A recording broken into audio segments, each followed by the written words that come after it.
Je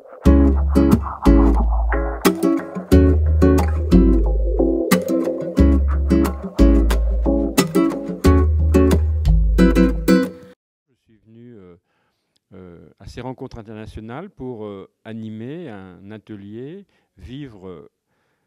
mettre au cœur du vivre ensemble la fraternité.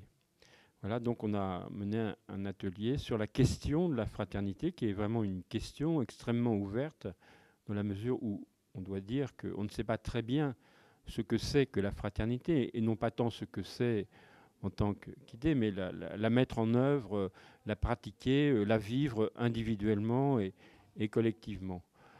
Donc cet atelier qui réunissait une douzaine de personnes, dont d'ailleurs des jeunes lycéens d'un lycée de Sarcelles, avec leurs professeurs, qui ont créé une association Fraterned, hein, 3 lycéens, et leurs professeurs, ce qui donnait une coloration tout à fait intéressante à notre atelier, où il y avait à la fois une génération de jeunes, 17, 16 et 14 ans, et puis comme on dit, des adultes engagés diversement dans l'enseignement ou ailleurs, hein.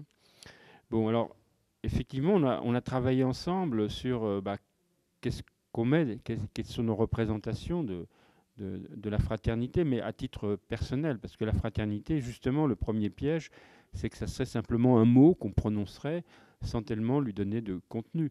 Un beau mot, certes, mais qui ne correspondrait à rien dans la vie, enfin, ou rien de très, de très fort, de très construit, hein.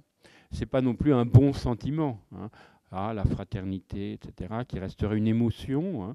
Et puis, une fois que l'émotion est retombée, la fraternité aussi disparaît. Donc, on a essayé d'approfondir, d'aller, si vous voulez, creuser le mot, le percer, pour en tirer toute la substantifique moelle humaine, hein. Et ce qui était intéressant dans cet atelier, c'est de voir les jeunes qui avaient déjà une expérience associative, hein, par rapport à des fêtes qui vivaient, des fêtes de violence notamment, hein, des fêtes, je dirais, d'égoïsme ou des fêtes de bandes contre les autres, etc., bon, avait une maturité qui nous a beaucoup impressionnés. On parlait d'égal à égal, et je crois que quelque chose comme un climat de fraternité s'est instauré entre nous.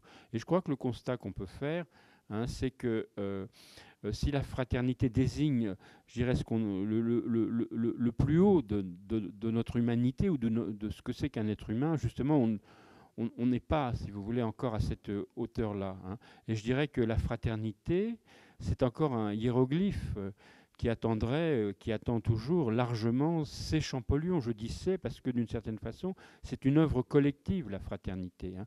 Je voudrais simplement rappeler que dans la Déclaration universelle des droits de l'homme de 1948, qui nous rallie d'une certaine façon, qui serait un texte commun. Volontiers, nous disons que tous les hommes doivent bénéficier des mêmes droits au nom de leur dignité en tant qu'être humain. C'est ce qui est dit dans l'article 1er. Et cet article 1er, si vous voulez, dit, et c'est la condition de possibilité de tous les autres droits, hein, il nous dit ceci, qu'on oublie, justement parce que la fraternité n'est pas encore inscrite dans notre psyché collective. Tous les hommes doivent agir les uns envers les autres dans un esprit de fraternité. Vous voyez, la fraternité, c'est tous les hommes. Ça veut dire sans exception. Ce n'est pas certains hommes, hein. Tous les hommes, y compris les Roms, y compris les Noirs, ceux que j'aime pas, etc., hein, ils doivent. Vous voyez, c'est un impératif éthique, hein. Ce n'est pas simplement un droit, hein, c'est quelque chose qui nous oblige, hein. Être humain, c'est s'obliger à être fraternel, mais pas s'obliger comme une corvée, hein, mais s'obliger comme une obligeance, hein. Si nous sommes obligeants envers les uns envers les autres, alors nous aurons le cœur, l'intelligence du cœur et le cœur intelligent pour apprendre à devenir fraternel, hein.